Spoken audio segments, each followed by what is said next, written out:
Amid twisted alloy and the dead remains of once living circuitry, fragments of a biomechanical titan drifted lifeless through the ruins of Kepler Outpost. 18 hours had passed since the last plasma barrage marked the end of the Battle of Kepler, just enough time for the fires to die down and the silence to feel wrong. Debris spun in slow, haunted orbits around the shattered mining colony, a graveyard of two civilizations. "Is anyone alive in here?" Dr. Ryland Voss called into the wreck of the Karathi dreadnought, his voice bouncing along ruptured bulkheads and crumpled corridors. Exploring organic ships was never safe. The living vessels of the Karathi could still lash out in death, electrical surges, toxic gases, and flesh-reactive spores from rotting biomechs. A low, strangled groan answered him from beneath a crushed support spine. Ryland moved fast, his medical scanner already glowing. Beneath tangled wreckage, he found her. A Karathi warrior. Skin the hue of stormlit oceans, adorned with silvery tattoos denoting high combat honors. Slender ears, cracked and bleeding, her golden eyes barely flickered open, pain painting every twitch of her expression. "Easy," he said, switching to her tongue, a half-forgotten dialect from his training files. "I'm a medic. I'm not here to hurt you." Her gaze sharpened as if dragging itself through fog. "Human," she rasped, her voice no more than air and stubborn will. "You should go. Let me die." "Not my style," Ryland muttered, already scanning the structural mess pinning her down. "I swore an oath, help the wounded, no matter whose flag they wear." Her armor was fused to her, not just worn, but integrated, living alloy woven into nerves, muscle, even bone. Biointegration points pulsed where the metal met flesh, leaking energy into her system. Her life support was failing, and worse, the power core embedded in her back was fractured. "You're dying," he said softly, "but not because of your wounds. That thing in your spine is poisoning your nervous system." Lieutenant Sayla Virex, if her armor tags were correct, stared at him with cold calculation. She was likely trained to resist interrogation, to endure pain, even to take her own life, rather than be captured. What she wasn't trained for was kindness, especially not from a human. "This is going to be complicated," Ryland whispered, more to himself than to her, as he unfolded his portable surgical array.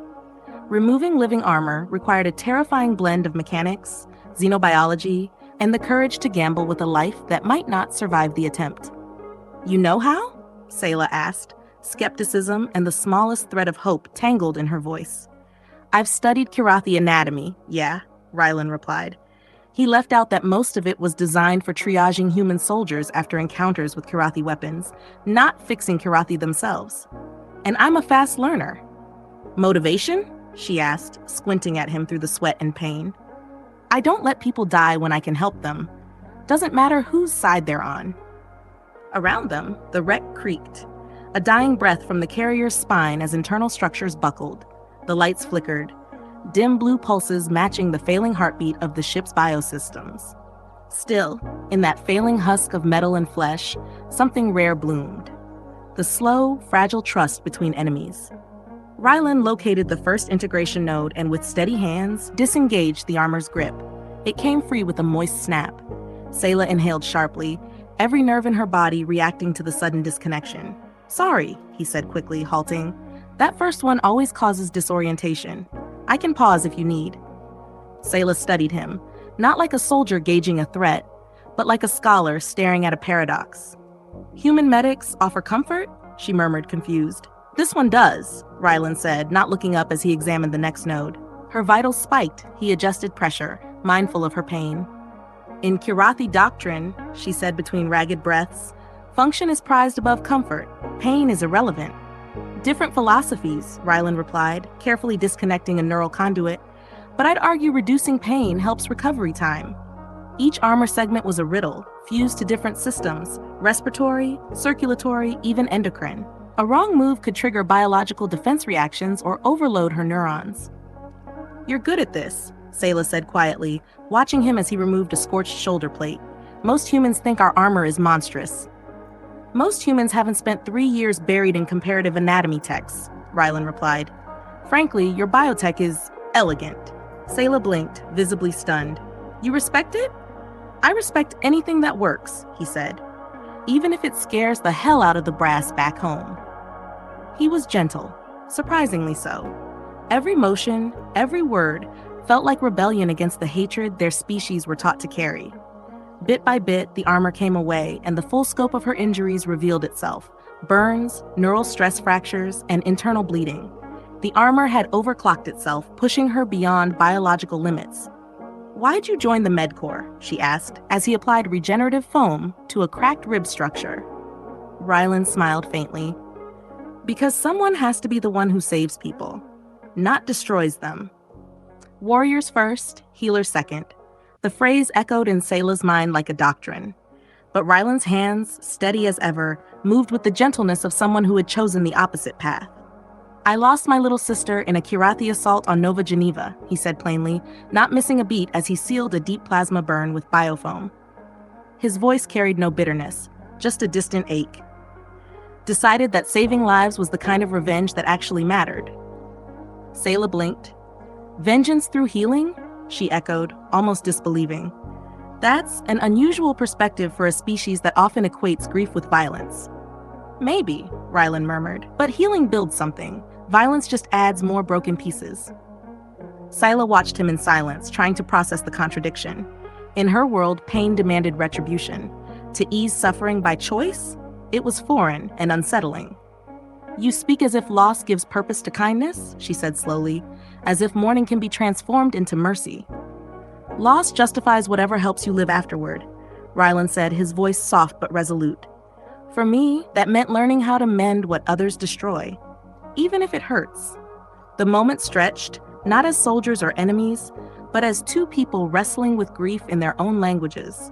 Despite the ship creaking and dying around them, something fragile and extraordinary had grown between their breaths, the beginning of mutual understanding. 2 hours in, most of the external armor had been detached, but Rylan was now facing the most dangerous phase, removing the deeper integrations that had essentially become part of Sayla's body. The next challenge was her spinal link and life support tie-ins. "This section controls my cardiac and respiratory support," Sayla warned, as Rylan inspected the dense weave of biotech spread across her torso. "Removing it will be unpleasant." "How unpleasant?" he asked, eyeing readings showing widespread nervous overlap. The integration laced directly into her pain centers. "The kind that floods your nervous system with confusion," she said with clinical detachment, though tension laced every word. "Pain regulators, motor controls, all spliced together." Rylan nodded and prepped a neuroinhibitor cocktail. "Local anesthetics should buffer the worst of it." Sayla frowned. "Anesthetics? We're required to stay conscious during procedures to assess neurological compatibility." "And we're required to not torture our patients," Rylan countered gently. "Shock trauma can sabotage recovery. Pain management saves lives." His tone remained calm, but the implication carried weight. Sayla's eyes flickered with something unfamiliar. Uncertainty, maybe even appreciation. He could see it now. Her confusion wasn't about biology. It was cultural. She wasn't used to being treated like someone deserving comfort. "Tell me about your home," Rylan said, trying to offer distraction as he numbed the next set of connectors. "What brought you to the front lines?" Sayla hesitated, then spoke. "I'm from Veltra, Outer Rim Colony. My family farms seasonal flora. Our crops rely on native migratory species to pollinate. When your people started terraforming, the animals stopped coming. Entire ecosystems collapsed." "So you enlisted to protect your way of life," Rylan said softly, watching biosystems disengage and resync with her body. "To fight back against what felt like extinction." "To fight for our right to live differently," Sayla corrected, though her voice carried more sorrow than anger. "You see empty land, we see centuries of balance." Rylan didn't argue. Different eyes, same goal. She tilted her head at him. "You actually understand that?" "I study biology," he said. "And people. It's not hard to see that most wars are just survival painted with different flags." He approached the final plates, the ones shielding her chest and spine, where the armor wasn't just attached, but entwined with the very organs that kept her alive. "This part's gonna feel strange," he warned. "The conduits have been regulating your heartbeat since the crash. Removing them may cause skipped pulses while your body takes over again." "I trust you," she said before she could stop herself. Her words hung in the air like a signal flare. Rylan didn't respond with surprise. Just a quiet nod and deeper care in his touch. The final disconnection sent a jolt through her system. Sayla gasped, eyes wide, chest stuttering with new sensation. Not pain, just the shock of feeling her body again, fully and freely. Different from what you're used to? Rylan asked, watching her vitals stabilize. Sayla searched for words that didn't exist in her world. No one has ever, she began, then faltered. We don't make it gentle. We make it efficient.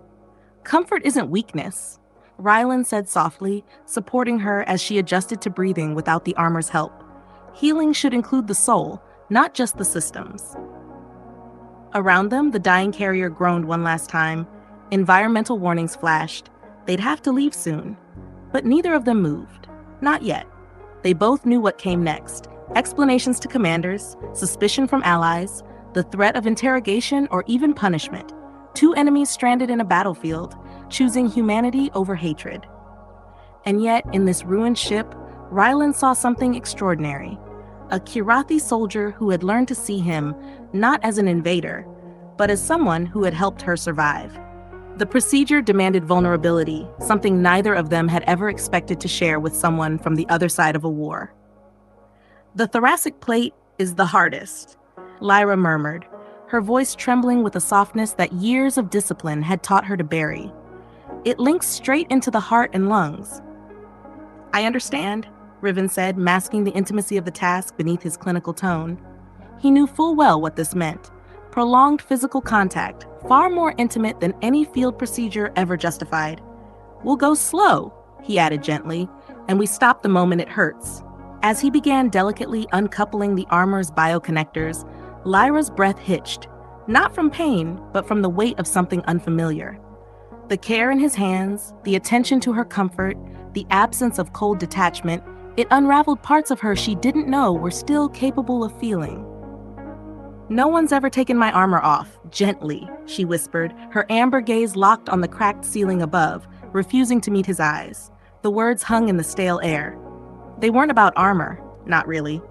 They were a confession, a window into a life trained to endure without softness, to serve without intimacy, and to bury humanity under metal and mission.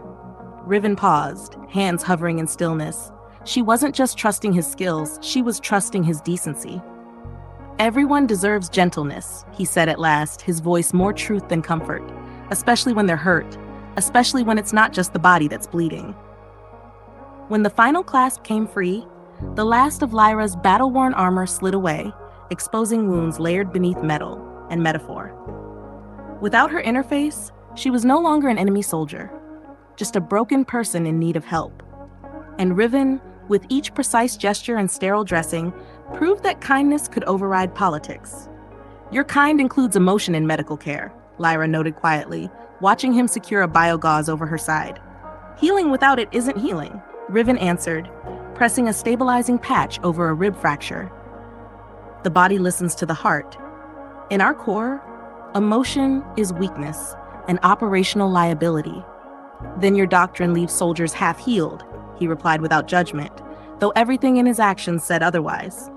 As he finished, sealing her injuries until proper care could take over, both of them felt it. Something sacred had passed between them. Something impossible to log in a report. When we get out of here, Lyra said softly. This didn't happen. Riven nodded. Intelligence will call it a breach, a threat to security, maybe even treason.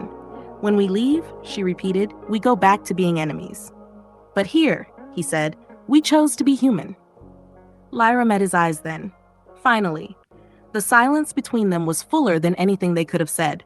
Around them, the ruined vessel groaned, its final breath echoing through fractured bulkheads. Outside, the war waited. Inside, they had carved a moment from time, a moment where two people from opposite sides laid down not just their weapons, but their assumptions. Thank you, she whispered, and it was more than gratitude for medical care. It was a thank you for being seen, for being touched gently by someone who should have seen her as nothing more than a target. Thank you, Riven replied, for the trust, for the chance to remember who he was beyond the uniform. In a war built on division, their quiet bond proved something profound, that healing, real healing, was an act of rebellion.